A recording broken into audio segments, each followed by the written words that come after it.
Kini ang At Home with GMA Regional TV.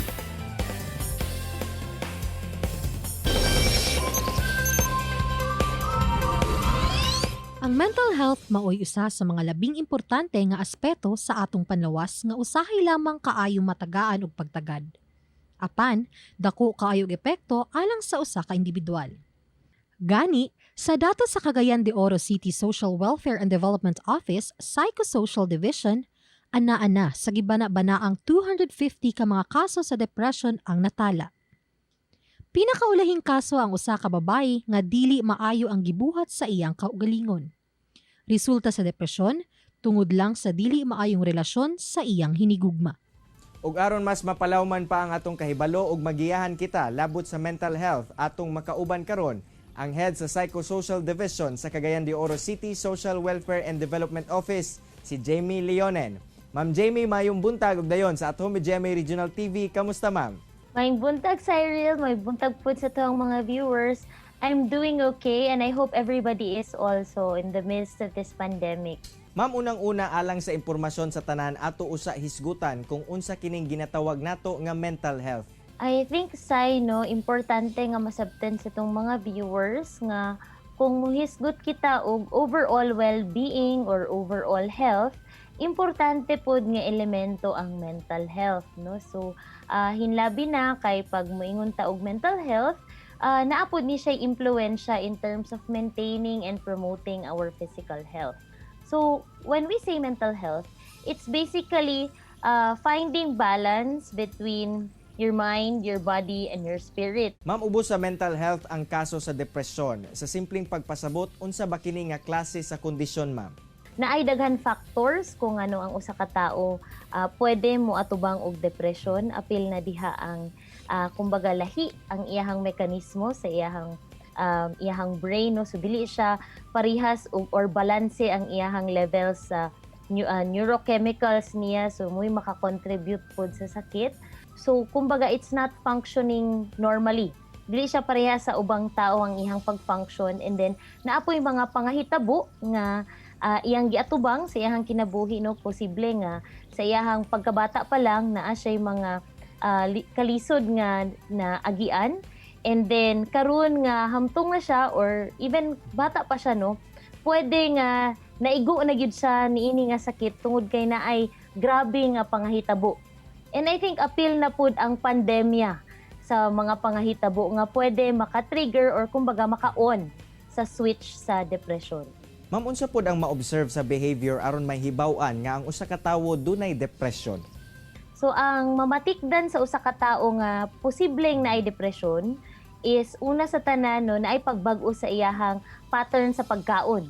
Wala na siya gana mo kaon or magpalabi na lang siya og kaon, pero dili gihapon siya gakalipay, no, or gakasatisfy sa iyahang nakaon.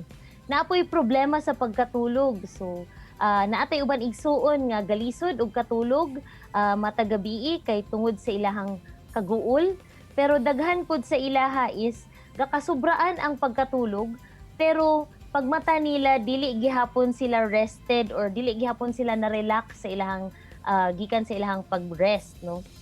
Tungod pod sa epekto sa problema sa pagkatulog, posible nga kulangan na dayon ilahang focus kay permi lang nila bati nga kapoy sila matag adlaw, no. And then bisag unsa ilahang buhaton nga pagpahulay, dili nila mabatian nga maulian ang ilahang kakapoy. Tungod pud ani, maglisod na sila makighalubilo sa ilahang mga kauban, mga igsuon. Kay murag bugat na sa ilahang hinabi sa uban. And wala na pud sila gana, no, nga buhaton ang mga butang na sa una makapalipay sa ilaha. And if kani siya magsagunson, makabati sila og kawad-an og control sa ilahang kinabuhi or helplessness. And if magpadayon ni pwede nga maka-lead ni siya sa usa ka tawo nga muwad-an og paglaom.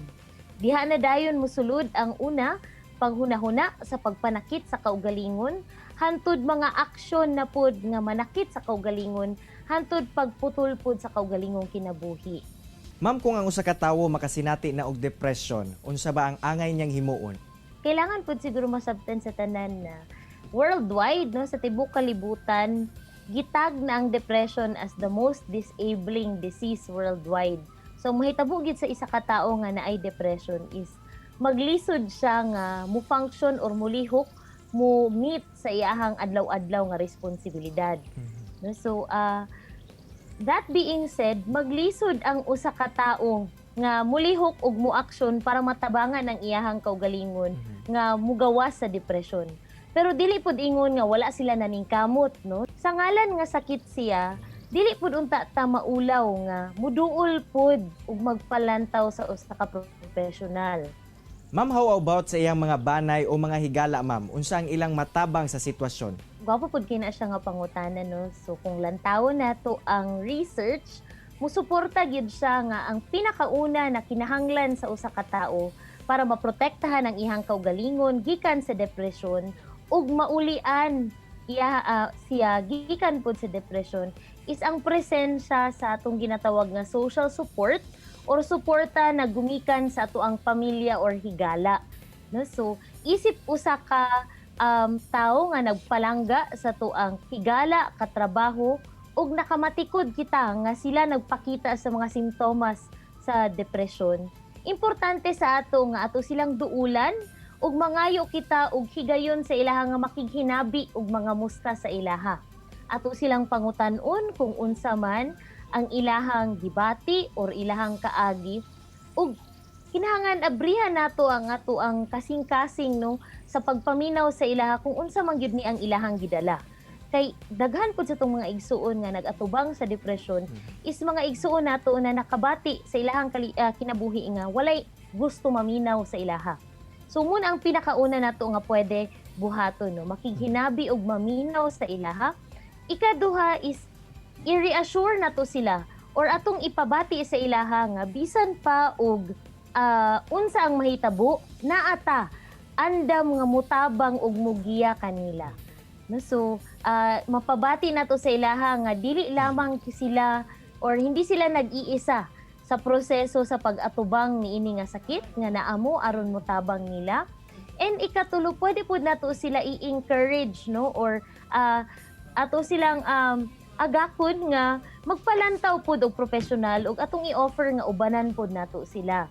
Daghang salamat, Ma'am Jamie, sa imong oras ug higayon nga gigahin sa At Home with GMA Regional TV. Sigurado ko, ma'am, daghan og nakatunan ang atong mga kapuso karong buntaga.